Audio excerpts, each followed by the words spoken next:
If I push it, it'll keep going, because that's how they work. Other than that, yeah, it's good.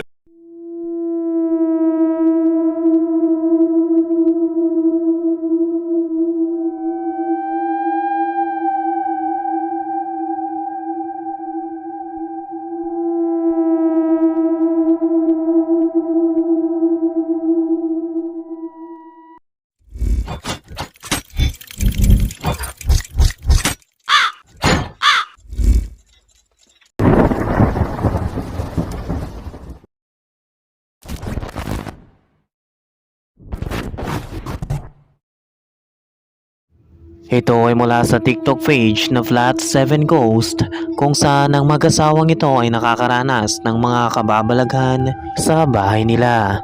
Tulad ng paggalaw ng mga gamit at mga tunog na hindi nila may paliwanag. Naniniwala silang may koneksyon ito sa kalunos-lunos na pagkamatay ng mag-asawang nadisgrasya malapit sa bahay nila. Habang nasa sofa sila, ay nakakapture ang camera nila ng kakaibang pangyayari.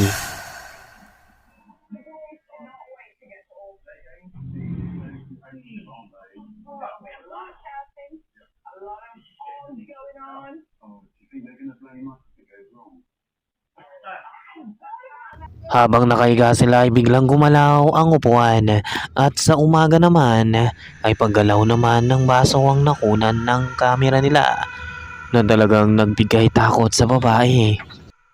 And the moon was in the air. It was absolutely marvelous.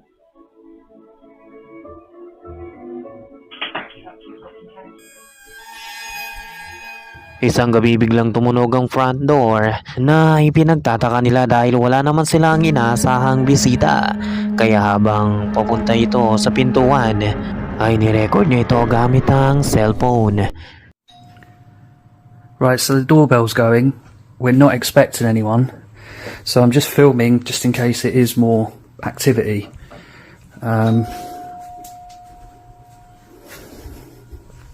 So weird.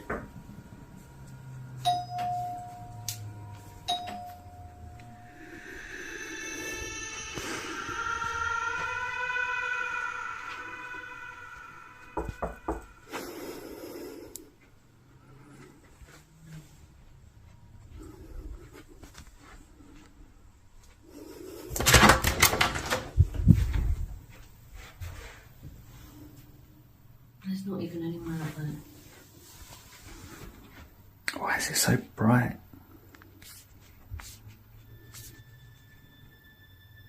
What's going on? What the hell? Nang mapagbuksan niya ang pintuan ay wala naman ano o sino man ang naroroon. Pero tila ba may nakapasok na hindi nakikita dahil mas magiging agresibo ang paranormal activity at ito ang makukunan niya. Right, so there's something making a noise in the hallway again. What the fuck? It's not the cupboard. Oh, fuck off. What?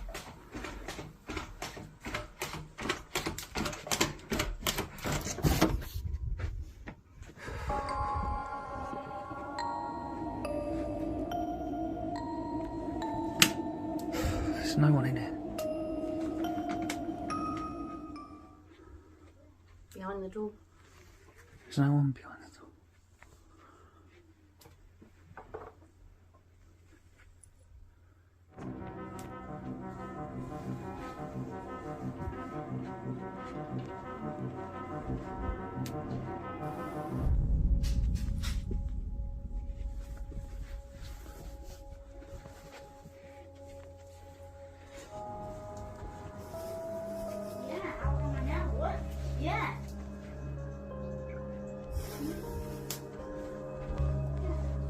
Sa ikalawang pagkakataon ay nang pagbuksan niya ang pintuan ay walang tao rito. Pero isang gabi ito ang nakapangingilabot na mangyayari. So this is a video that we posted a few weeks ago. We've noticed something that we didn't initially notice. Obviously you've got the cupboard door opening and things falling out the cupboard and the orb. But if you look at the bottom of the screen, you've got Rory coming out the other end of his tunnel.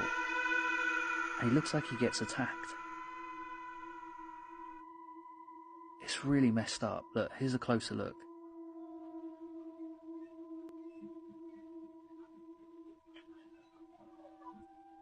That's so strange.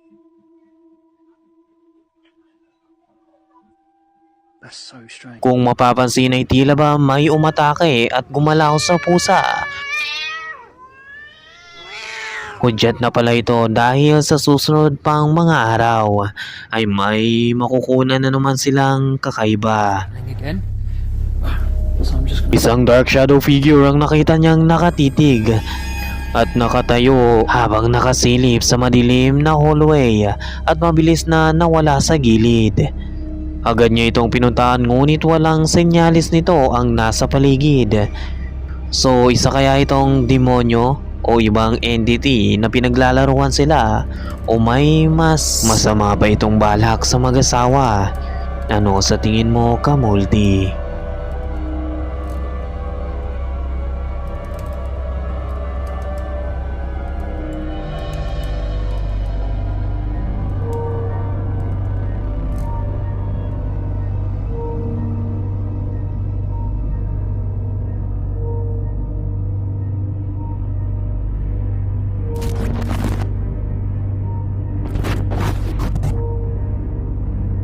Ang Ghost Club Paranormal ay nag-imbestiga sa isang abandoned urban orphanage na nagbukas noong 1928 kung saan naging tahanan ng mga inabandonang bata.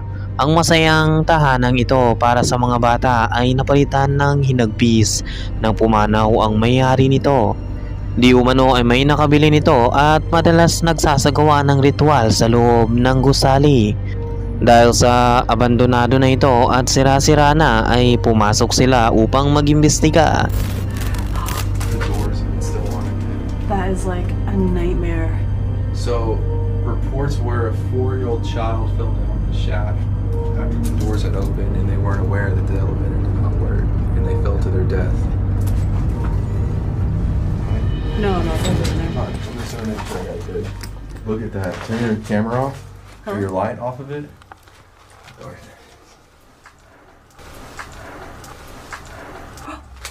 Did you hear that? It Yeah. just went up too, Jane. It just shot up too. I don't know if there's somebody here. We need to. Cam.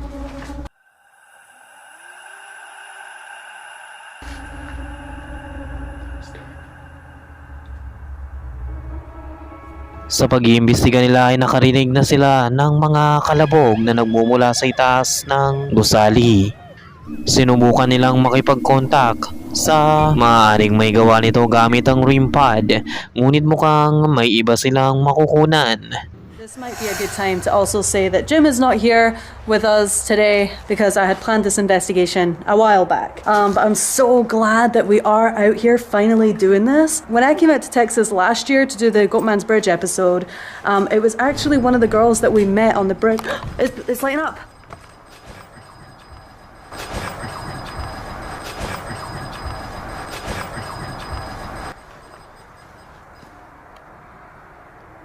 So yeah, the only thing that it is lighting up though, look.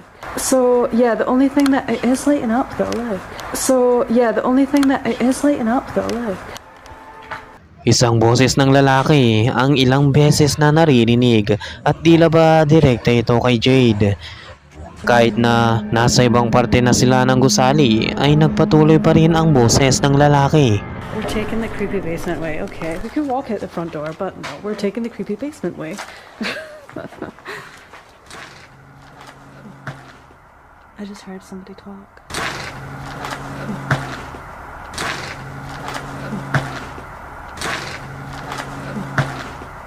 Did you hear that? It's like a humming again. Wala silang kamali-malay sa makukunan ng kamera nila. Definitely know what you're talking about. And whoever is here is totally fine talking to us as well.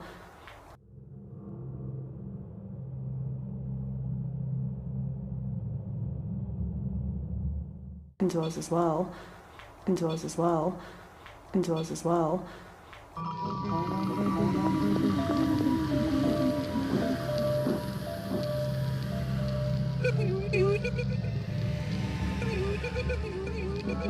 Mula sa madilim na hallway, isang shadowy figure ang nakunan na agad din naglaho. Hindi nila ito nakita sa mga oras na yon. Nagpatuloy pa rin sila sa pag-explore at sa pagpasok nila sa isa pang silid ay ito ang matutuklasan nila.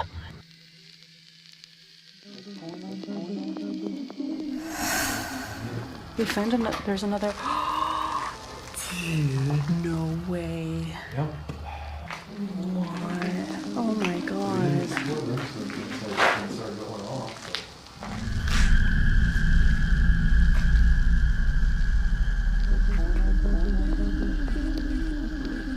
You knocked on something.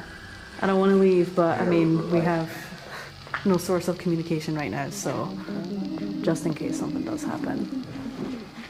Wow. Okay. Okay. Okay. Calm down. No. Okay. Okay. Calm down.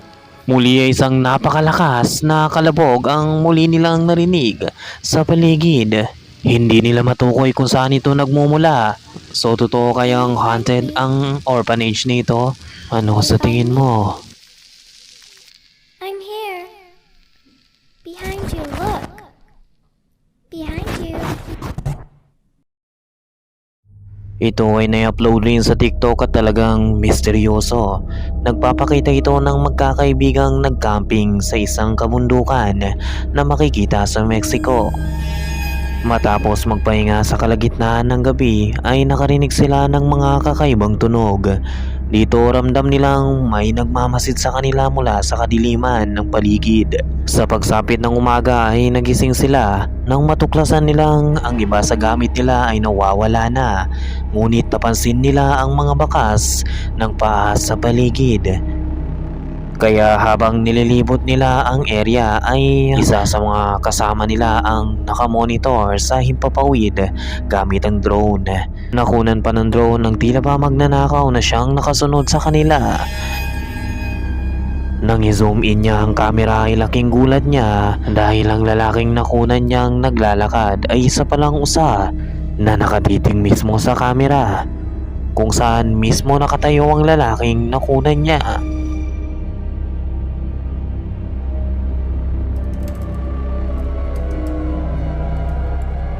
Di kalaunan ay nakarinig sila ng iyak na humihingi ng tulong na nagmumula sa campsite nila.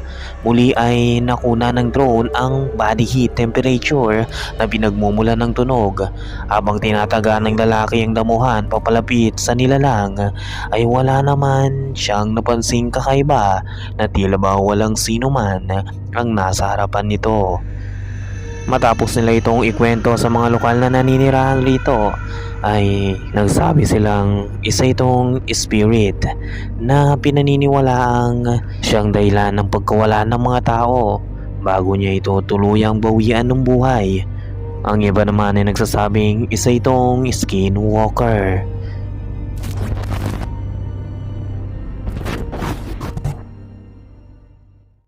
Ang TikTok user na si Jay ay nag-upload ng creepy video. Nakapagtataka ito dahil ang mga video lamang nito ay patungkol sa magic card na ginagawa nito at walang kinalaman sa paranormal. Isang araw bumili si Jay ng isang creepy doll sa isang antique store. Ayon kay Jay, 3 ang mga ito nang binili niya ito 2 years ago. Pero ang isang ito ay talagang nakapangingilabot. Di umano ay nakakarinig siya ng mga tunog na nagmumula sa manika. Kaya naman isang araw, kinuha nito ang cellphone upang i-record ito at talagang kikilabutan siya sa makukunan at masasaksiyan niya.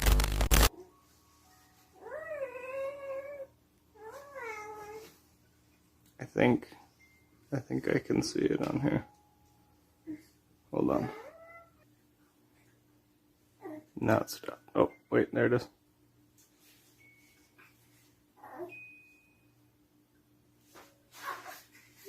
See if she moves.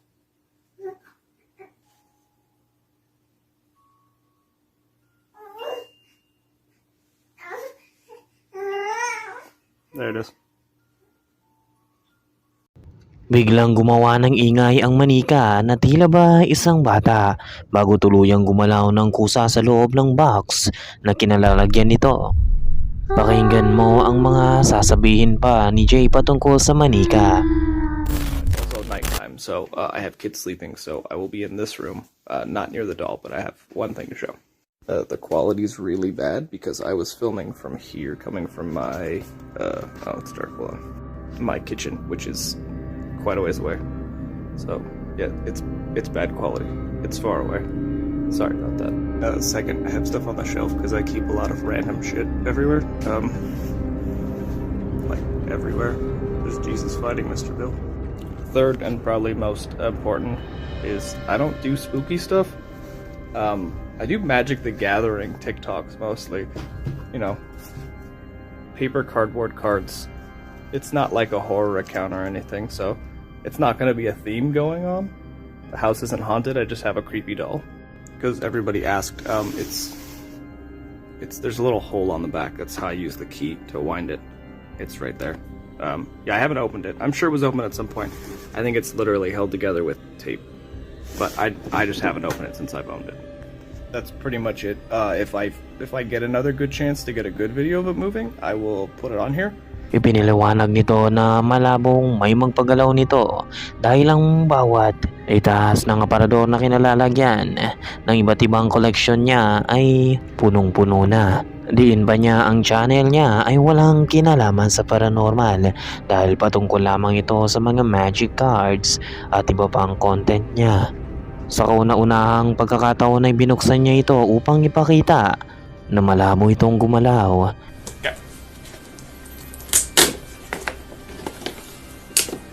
The first time I'm opening it.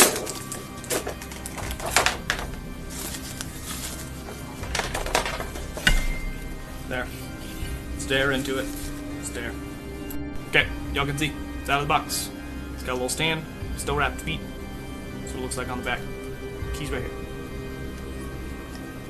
It is all the way pushed. If I push it, it'll keep going because that's how they work. Other than that, yeah, it's good. So, totoo kayang haunted doll ito na nakunan ng camera? Well, ano ang opinion mo sa creepy doll na ito, kamulti?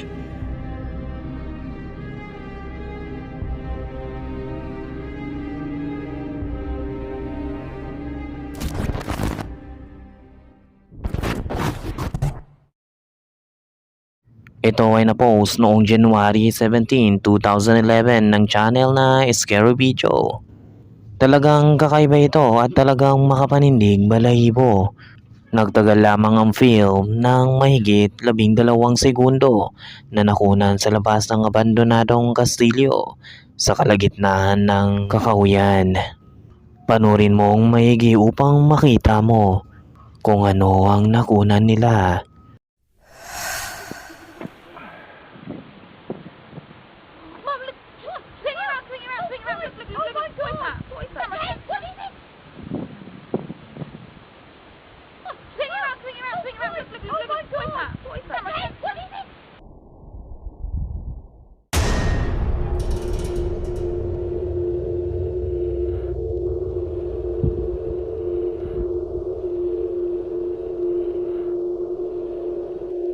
Nakita mo ba isang itim na imahe na di umano'y isang monghe ang nakatayo sa labas at taimtim na nakamasid sa kanila? Gulat at takot ang naramdaman nila sa nakita. Gayunpaman, walang informasyon sa kabuuan ng bidyong ito. Ayon pa sa narrator nito ay maaaring sa England ito nakunan. So, totoo kaya itong multo ng monghe sa kastilyo?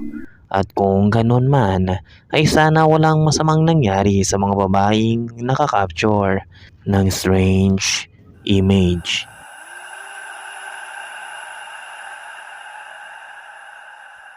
By the way, thank you so much. Mag-like sana kayo at huwag kalimutang mag-subscribe at i-hit ang notification below. Masyadong complicated ang schedule ng mga upload natin mga kamulti.